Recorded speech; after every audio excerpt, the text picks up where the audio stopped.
Baik, Assalamualaikum warahmatullahi wabarakatuh. Perkenalkan, nama saya Husnul Rahmatunisma dengan NIM 72114191168 dari Rombel Akuntansi A 2019. Di sini saya akan melanjutkan materi minggu lalu mengenai sistem informasi manajemen, bab 9 yang berjudul keamanan informasi. Yang pertama, kebutuhan organisasi akan keamanan dan pengendalian. Masa kini, banyak organisasi semakin sadar pentingnya menjaga sumber daya baik bersifat virtual maupun fisik. Sistem komputer pertama hanya memiliki sedikit perlindungan keamanan. Hal inilah yang menginspirasi kalangan industri untuk meletakkan penjagaan keamanan untuk menghilangkan ataupun mengurangi kemungkinan kerusakan dan kemampuan melanjutkan kegiatan setelah gangguan terjadi. Keamanan informasi mendeskripsikan perlindungan baik peralatan komputer dan non-komputer, fasilitas, data, dan informasi dari penyalahgunaan pihak-pihak yang tidak berwenang. Tujuan keamanan informasi ada 3. Yang pertama, kerahasiaan. Perusahaan melindungi data dan informasinya dari pengungkapan ke orang yang tidak berwenang. Yang kedua, ketersediaan, yakni menyediakan data dan informasi sedia bagi pihak yang berwenang. Yang ketiga, integritas, yakni semua sistem informasi harus memberikan representasi yang akurat atas sistem fisik yang dipresentasikannya. Manajemen keamanan informasi adalah aktivitas untuk menjaga agar sumber daya informasi tetap aman. Selanjutnya, manajemen keamanan informasi. Yang pertama, mengidentifikasi ancaman. Yang kedua, mendefinisikan risiko. Yang ketiga, menentukan kebijakan keamanan informasi. Yang keempat, mengimplementasikan pengendalian. Selanjutnya, ancaman adalah orang, organisasi, mekanisme, atau peristiwa yang memiliki potensi untuk membahayakan sumber daya informasi perusahaan. Ada ancaman internal dan eksternal. Ancaman internal bukan hanya karyawan perusahaan, tetapi juga pekerja temporer, konsultan, kontraktor, dan mitra bisnis. Ancaman internal menghasilkan kerusakan lebih serius daripada ancaman eksternal karena pengetahuan ancaman internal lebih mendalam akan sistem. Lalu, tindakan kecelakaan dan disengaja. Keamanan informasi harus ditujukan untuk mencegah ancaman yang disengaja. Sistem keamanan juga harus mengeliminasi atau mengurangi kemungkinan terjadinya kerusakan yang disebabkan kecelakaan. Jenis ancaman. Malware terdiri atas program-program lengkap atau segmen-segmen kode yang dapat menyerang suatu sistem dan melakukan fungsi-fungsi yang tidak diharapkan. Malware mencakup virus, worm, trojan horse, adware, dan spyware. Risiko adalah potensi output yang tidak diharapkan dari pelanggaran keamanan informasi oleh ancaman keamanan informasi. Jenis risiko ada 4. Yang pertama, pengungkapan informasi yang tidak terotorisasi dan pencurian. Yang kedua, penggunaan yang tidak terotorisasi. Yang ketiga, penghancuran yang tidak terotorisasi dan penolakan layanan. Yang keempat, modifikasi yang tidak terotorisasi. Persoalan e-commerce, kartu kredit sekali pakai, bekerja dengan cara, saat pemegang kartu ingin membeli online, ia akan memperoleh angka acak dari situs web perusahaan kartu kredit. Angka ini diberikan kepada pedagang e-commerce, lalu dilaporkan ke perusahaan kartu kredit untuk pembayaran.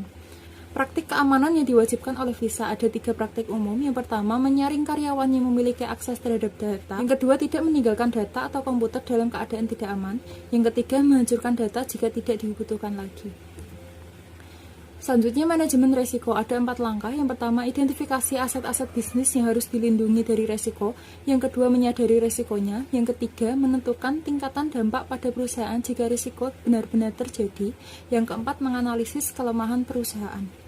Isi dan laporan analisis risiko. Yang pertama, deskripsi risiko, ada sumber risiko, tingginya tingkat risiko, pengendalian yang diterapkan pada risiko, para pemilik risiko tersebut, tindakan yang direkomendasikan untuk mengatasi risiko, jangka waktu yang direkomendasikan untuk mengatasi risiko, dan apa yang dilaksanakan untuk mengatasi risiko.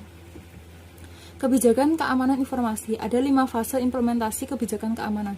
Fase pertama adalah inisiasi proyek, fase kedua penyusunan kebijakan, fase ketiga kombinasi dan persetujuan, fase keempat kesadaran dan edukasi, fase kelima penyebarluasan kebijakan.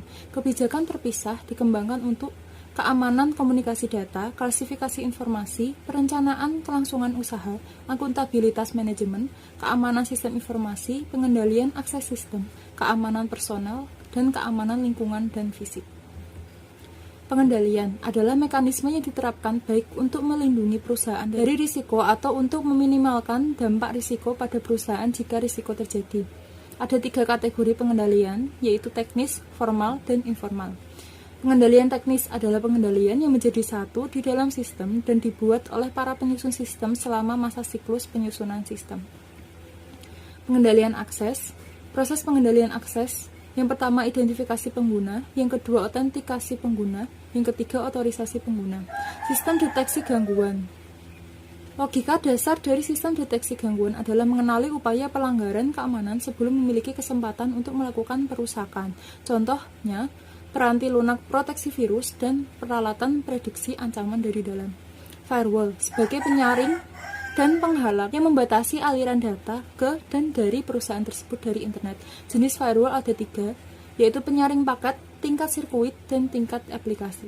Pengendalian kriptografis. Data dan informasi yang tersimpan dan ditransmisikan dapat dilindungi dari pengungkapan yang tidak terotorisasi dengan kriptografi, yaitu penggunaan kode yang menggunakan proses-proses matematika. Pengendalian fisik.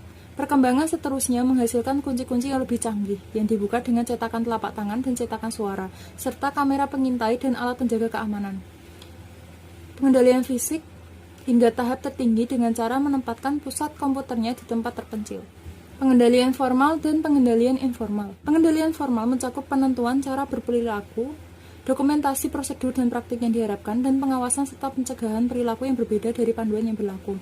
Untuk pengendalian formal mencakup program-program pelatihan dan edukasi serta program pembangunan manajemen, ditujukan untuk menjaga karyawan agar karyawan perusahaan memahami serta mendukung program keamanan tersebut. Dukungan pemerintah dan industri. Beberapa organisasi pemerintahan dan internasional telah menentukan standar-standar yang ditujukan untuk menjadi panduan bagi organisasi yang ingin mendapatkan keamanan informasi. Contohnya ada BS 7799 milik Inggris, BSIIT Baseline Protection Manual, COBIT, dan sebagainya. Peraturan pemerintah ada 2, yaitu Standar Keamanan Komputer Pemerintah Amerika Serikat dan Undang-Undang Anti-Terorisme, Kejahatan, dan Keamanan Inggris. Standar industri. The Center for Internet Security atau CIS adalah organisasi nirlaba yang didedikasikan untuk membantu para pengguna komputer guna membuat sistem mereka lebih aman. Selanjutnya, sertifikasi profesional. Itu ada 3 contoh program sertifikasi. Yang pertama, Asosiasi Audit Sistem dan Pengendalian. Yang kedua, Konsorsium Sertifikasi Keamanan Sistem Informasi Internasional. Yang ketiga, Institut SANS. Manajemen keberlangsungan bisnis. Perusahaan harus mencanangkan kebijakan manajemen keamanan informasi sebelum menempatkan pengendalian. Kebijakan dibuat berdasarkan identifikasi ancaman dan risiko ataupun berdasarkan panduan yang diberikan oleh pemerintah dan asosiasi industri. Manajemen keberlangsungan bisnis merupakan aktivitas yang ditujukan untuk menentukan operasional setelah terjadi gangguan sistem informasi. Ada 3 rencana, yaitu rencana darurat, rencana cadangan, dan rencana catatan penting. Meletakkan manajemen keberlangsungan bisnis pada tempatnya merupakan salah satu bidang penggunaan komputer di mana kita bisa melihat perkembangan pasar. Sistem komputer TAMP memasarkan sistem pemulihan bencana yang mencakup sistem manajemen basis data, instruksi, dan perangkat yang dapat digunakan untuk mempersiapkan rencana pemulihan. Terima kasih, sekian dari saya. Mohon maaf apabila ada salah kata. Wassalamualaikum warahmatullahi wabarakatuh.